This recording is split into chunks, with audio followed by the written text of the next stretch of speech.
हामी चाहिँ लगभग भोकटे एरियामै हिँडिरहेको छु। भोकटे भन्ने यो चाहिँ बस्ती हो कि गाउँको नाम भोकटे। भोकटे भोकटेले सबै ठाउँ ओखटे भन्ने गाना सुन्नुभयो होला नि तपाईँले होइन? त्यो भोकटे भन्ने ठाउँ यो नै हो कि। तर ठाउँ केले ओखट्यो भनेदेखि यहाँ बनमाराको लट्ठी अनि के जातिको लट्ठी केराको बोट त्यस्तै त्यस्तोले वन केराहरूले ओगटेको हो, अरू केले पनि होइन।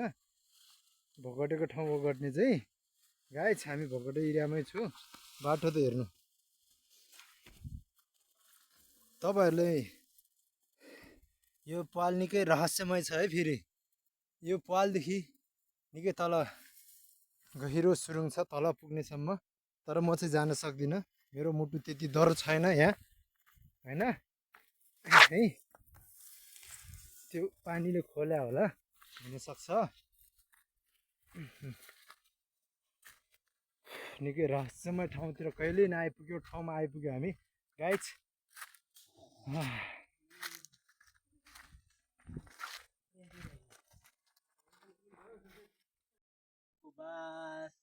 जहाँ थुङ्गा थुङ्गा स्वर्गको आवाज, यो देश मेरो हो, नेपाल मेरो हो। सिद्धियो, धन्यवाद। सो तपाईँहरूले भर्खरै सुन्नु भइहाल्यो, हाम्रो उमेश सरको निकै राम्रो प्रस्तुति रहेको थियो।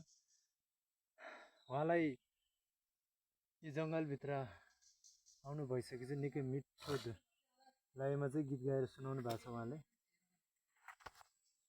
हेलो यसरी कमरिया यो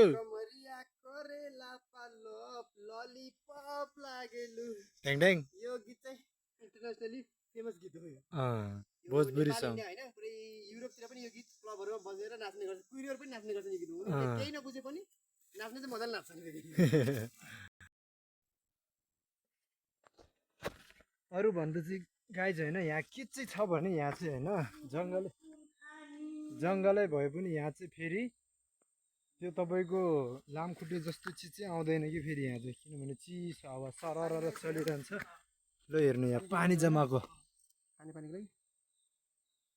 अब जमाउनु त जेको लागि भयो, जमायो। यो पानी के को लागि जमाएको थाहा छैन। नभन होला, यो कोदो रोप्नको लागि हो। कोदो फेरि धान रोप्न लागि। हेर्नु हामी यस्तो खोला नालाको पानी खाएर हुर्केको मान्छे हामी। यही यस्तै बाटोतिर खेल्दै दौडिँदै लहरातिर झुन्डिँदै हुर्केको मान्छे। अहिले यही ठाउँमा आउनुलाई पुरै के जाति भइरह मामा हामी पुरै थाकिर। हेर्नु डाँडा पनि डेन्जर छ। कस्तो फिल भइरहेको तपाईँलाई सर? है वनको त्यो शीतलहरूले गर्दा थकाइ सबै मरिसक्यो। अब त रमाइलो मात्रै हो, मेरो लागि त यो सब इन्टरटेनमेन्ट हो। धेरै राम्रो ल सर।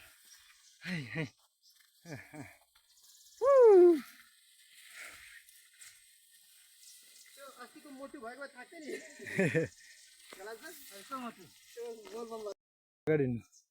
हेर्नु ल, अब यस्तो डाँडा चढ्नेवाला छ केटा हो। निदर छुन्छ निदर। सो गाइस हेर्नुहोस्, यस्तो बाटो चढ्दैछौँ है अब हामी। अब यस्तो बाटो हो नि त। ल हाम्रो उहाँ पवन सर हुनुहुन्छ।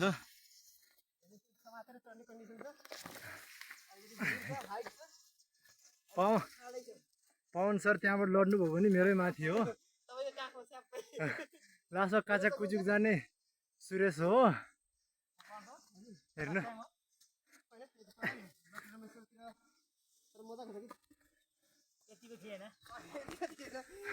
गाइस यस्तो हेर्नु यहाँ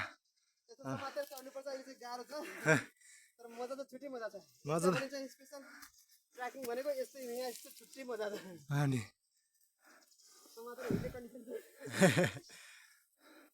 ल गाइज यस्तो खुड्किलो टेकेरी ल हेर्नु बाटो जम्मा यति हो जम्मा यति ल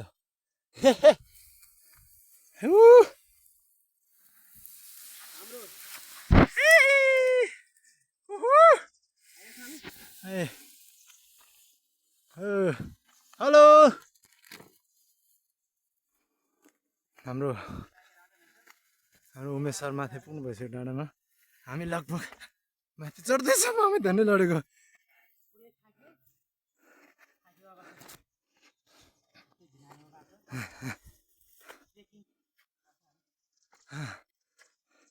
थोरै विश्राम लिन्छौँ हामी अब होइन त मामा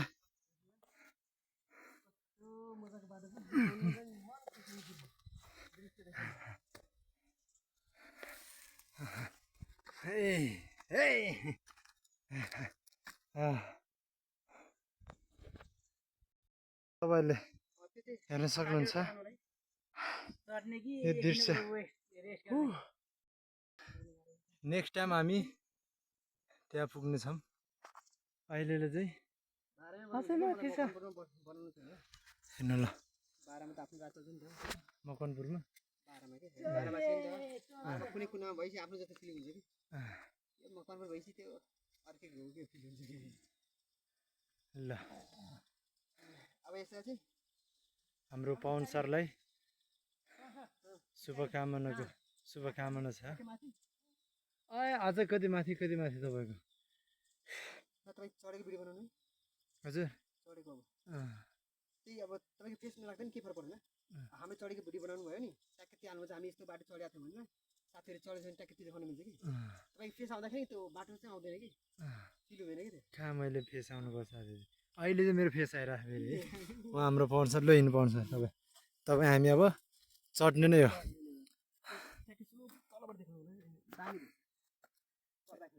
नगर्नु नि दामी यत्तिकै दामी खतरा आउँछ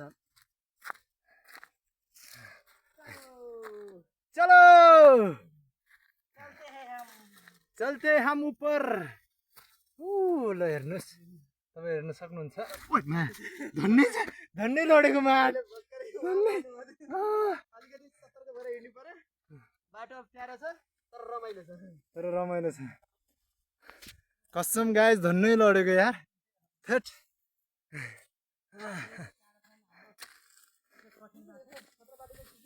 ल हेर्नुहोस् हेर्नु यस्तो ठाउँमा चढ्दा हामी होइन कठिन बाटो अब लगभग कठिन धेरै छैन 5 मिनट हामी माथि जानुपर्छ जुन ठाउँ छ मकवानपुर जिल्ला भेटौँडा उपमहानगरपालिका वडा नम्बर 16 ल हेर्नु कहाँबाट आएको हामी हेर्नु यस्तो दुलो बाटो निस्केर यहाँ आइपुग्यो आम्मा यहाँ ठिक छ बरु यहाँ हिँड्न सकिन्छ ल बाटो हेर्नु त ल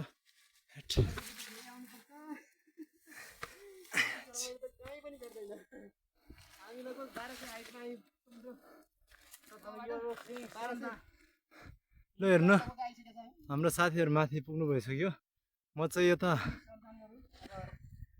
थाकेर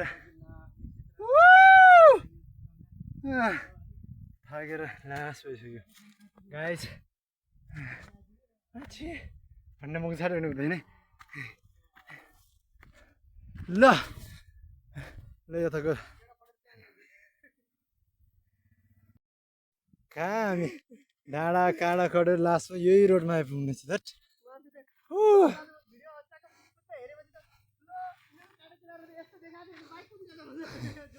मकवानपुर है गाइस यो चाहिँ पवन सरले निकै दामी पोज मार्दै हुनुहुन्छ हेडमास्टरवाला यो हो मेरो नेपाल ल मास्टरिङ पोज सुन्दर तपाईँले स्विजरल्यान्ड गएर फिल गर्न सक्नुहुन्छ त्यस्तो फिलिङ्सहरू लिनु चाहनुहुन्छ भने आउनुहोस् हाम्रो नेपालमै छ यतिको लेभल